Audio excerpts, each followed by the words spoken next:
है, क्योंकि तुम्हें आसानी से शिक्षा मिल रही है। और आज शिक्षा ऐसी हो गई है, ये शिक्षा नहीं रही, एक बिजनेस और धंधा हो गया ज्यादातर लोगों का।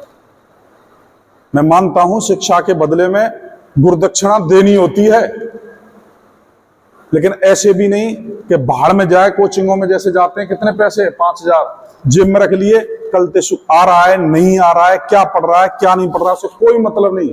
उसे ये मतलब था जिस दिन उसने फीस दे दी, मेरी काउंट हो गई, आ रहा है तो ठीक है, महीने में 3 दिन आया, 2.5 महीने में 5 दिन आया, 2.5 महीने के बाद कह देगा बाहर हो जा, तेरा कोर्स खत्म हो गया, तीसरे महीने में बैठने नहीं देगा तुम्हारे को। ये शिक्षा रह गई आज। हम पीछे पर के भी, जगा के भी, दौड़ा के भी, समझा के भी, टीचर लगा के भी, सारे काम करके समझा के शिक्षा दे रही है। शिक्षा समझ में नहीं आ रही है। इसका क्या कारण है पता है? इसका एक ही कारण है कि बड़ी आसानी से और कम पैसे में मिल रही है। ऐसा मत करो। ऊपर वाले को भी जवाब देना है कि किस कंडीशन में पापा पैसा दे के गए।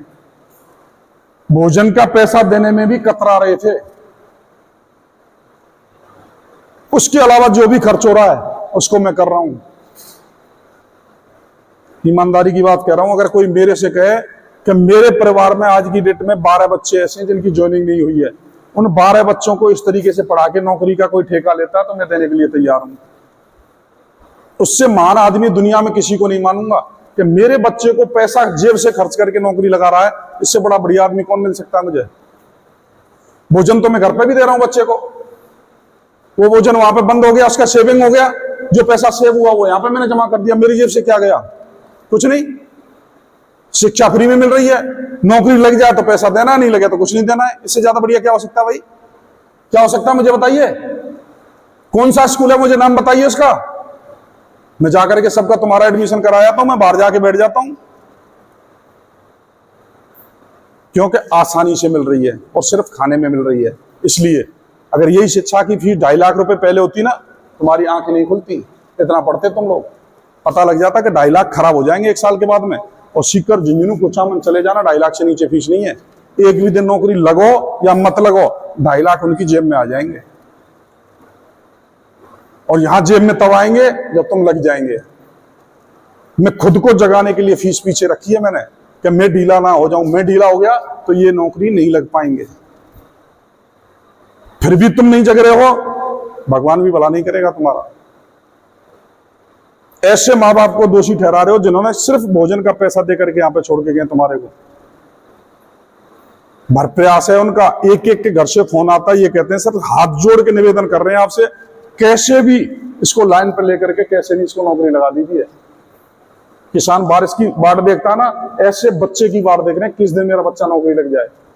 तुम्हें इतना सा फर्क नहीं है, इतने बेशर्म लोग हैं कई, तो इतना सा फर्क नहीं है उनको कि मेरी मम्मी या पापा कहां से पैसा जमा करके गए। मैं मानता हूं किसी के घर में होंगे 10-20 लाख रखे हुए, लेकिन ज्यादा दिन के नहीं है।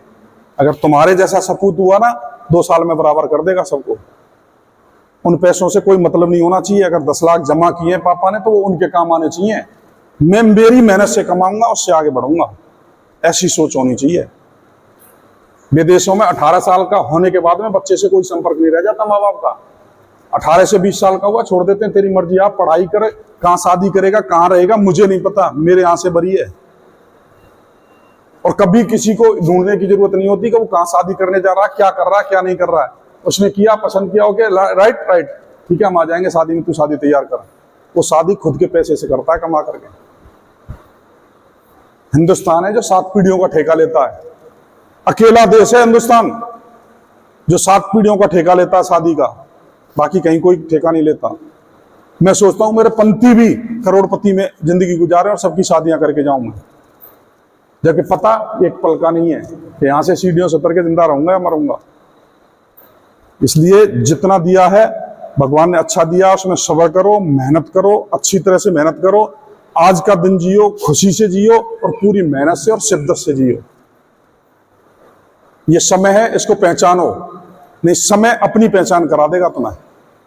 आज अगर आपने समय को नहीं पहचाना, ये समय अपनी पहचान करा देगा तुम्हें कि मैं क्या हूं।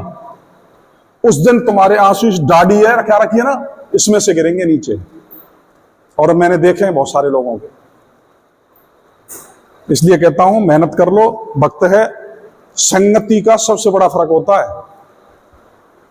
110% होता है। डॉक्टर का बेटा डॉक्टर, इंजीनियर का इंजीनियर, और यूपीएससी करने वाला आईएएस का आईएएस की तरफ क्यों भागता है? उसका एक ही रीजन है कि उसकी संगति ऐसे लोगों में गुजर रही है। लेकिन किसान का, फौजी का या पुलिस वाले का गुजरे कहां से? वो तो बेचारा ड्यूटी से परेशान है, वो खेती से परेशान है, उनकी बढ़िया से छन रही है। वो कुछ भी करे, ना मम्मी को ध्यान है ना पापा को ध्यान है, क्योंकि काम से ही फुर्सत नहीं है।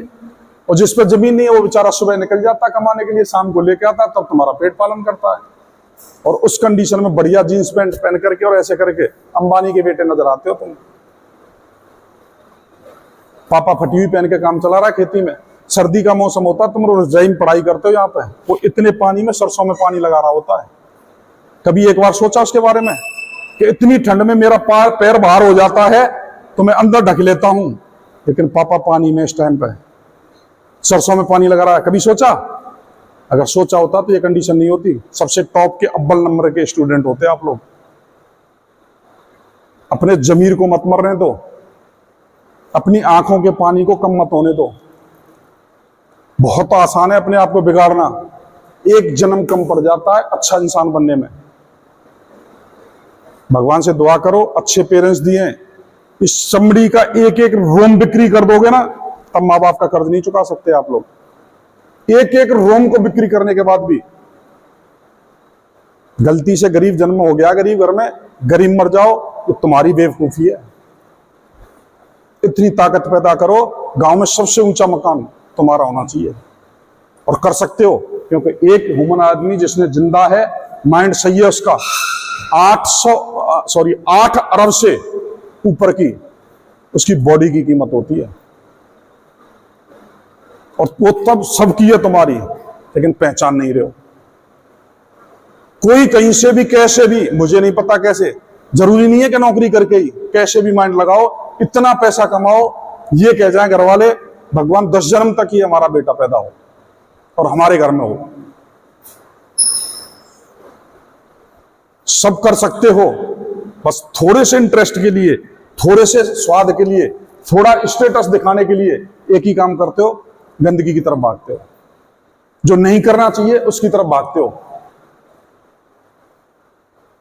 अच्छाई की तरफ भागो, इंटरेस्ट आने लग गया ना, सारी गंदगी पीछे अपने आप छूट जाएंगी। अच्छाई में इंटरेस्ट लेने की कोशिश करो, संगति से दूर हो जाओ। जिसकी समझ में बिल्कुल नहीं और आ रहा है ना, उसके बिस्तर के नजदीक जाने की जरूरत नहीं है। एक छोटा सा उदाहरण दे देता हूं तुम्हारे को।